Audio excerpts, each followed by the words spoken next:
कक्षा 11 के छात्रों का स्वागत है। शब्द लेखांकन के शब्दावली में आगे बात करते हैं।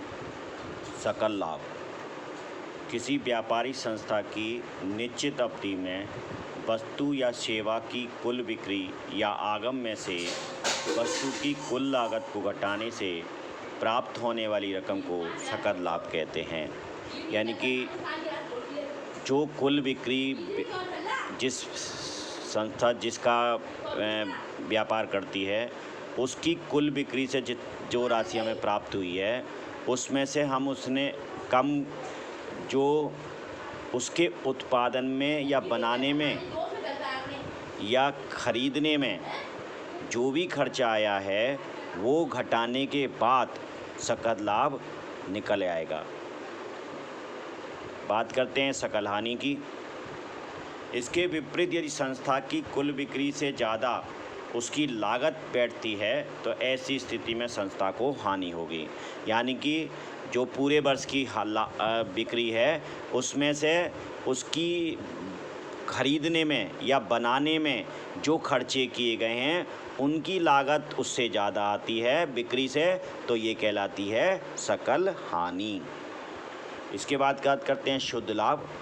शुद्ध लाभ का मतलब है सकल लाभ में से जो सकल लाभ हमारा अभी निकल के आया था, यानी कि बिक्री में से उत्पादन या लागत का घटाने के बाद जो बचत के आया था सकल लाभ, उसमें से वितरण के और प्रशासन के खर्चे घटाने के बाद जो राशि निकलती है वह कहलाती है सकल लाभ।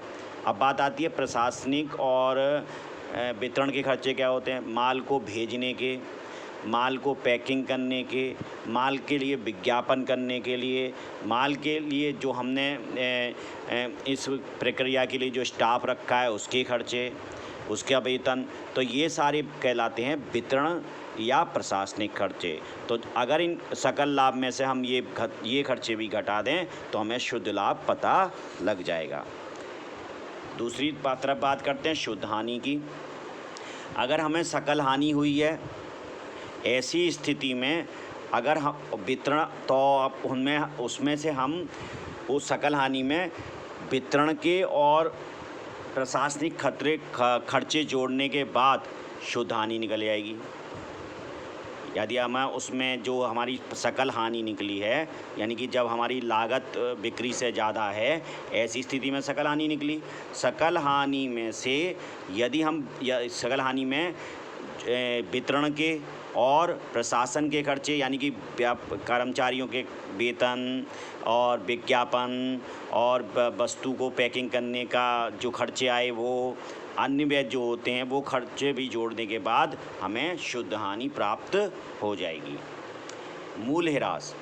मूल्यह्रास से तात्पर्य है जब संस्था की स्थायी इकाइयाँ हैं जिनसे हम बिजनेस कर रहे हैं, जैसे हमारा भवन है, भूमि है हमारे पास, या फर्नीचर है, या कोई अन्य ऐसी स्थायी संपत्ति है जिसका मूल्य निरंतर प्रयोग होने पर उसका मूल्य निरंतर घटता जाएगा।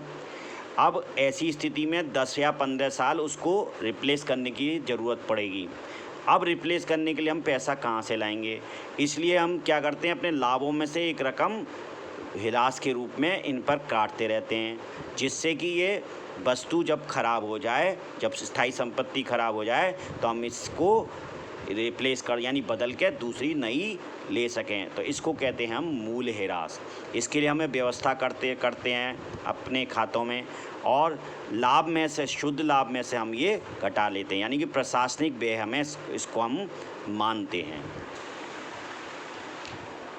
अब बात यहाँ ध्यान रखने वाली बात एक है कि व्यय तथा हानि में भिन्नता क्या है।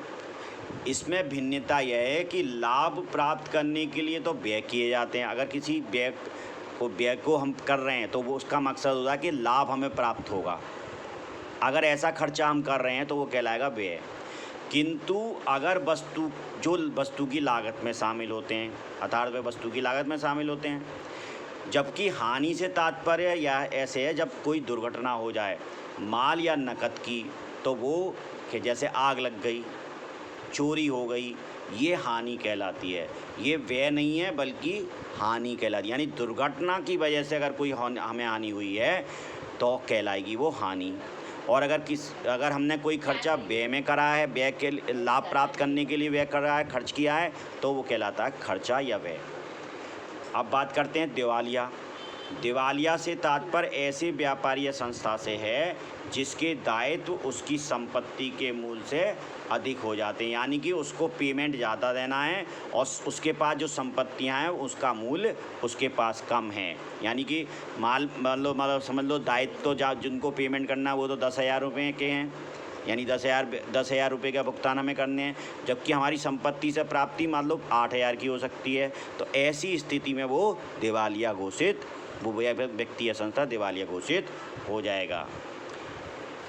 इसके बाद बात करते हैं शोधक्षम यानी कि सॉल्वेंट। ऐसा व्यापारी या संस्था जो अपनी देनदारियां अर्थात दायित्वों का पूर्ण भुगतान करने में सक्षम हो, समर्थ हो, तो शोधक्षम कहलाता है। अब इसी तरह इसको हम इस तरह समझ सकते हैं, मान लीजिए हमारे दायित्व हैं 1,000 रुपये के, लेकिन हमारी संपत्तियों से हमें वापस मिल सकते हैं 5,000 रुपये। तो ऐसी स्थिति में हमें 4,000 रुपये हमारी पूंजी के रूप में आ गए। तो ऐसी स्थिति इसको कहते हैं शोधक्षम, यानी कि हम दिवालिया नहीं है बल्कि शोधक्षम हैं, व्यापारी हैं या व्यक्ति संस्थाएं, क्योंकि हमारे दायित्व कम हैं जबकि हमें भुगतान ज़्यादा प्राप्त होना है।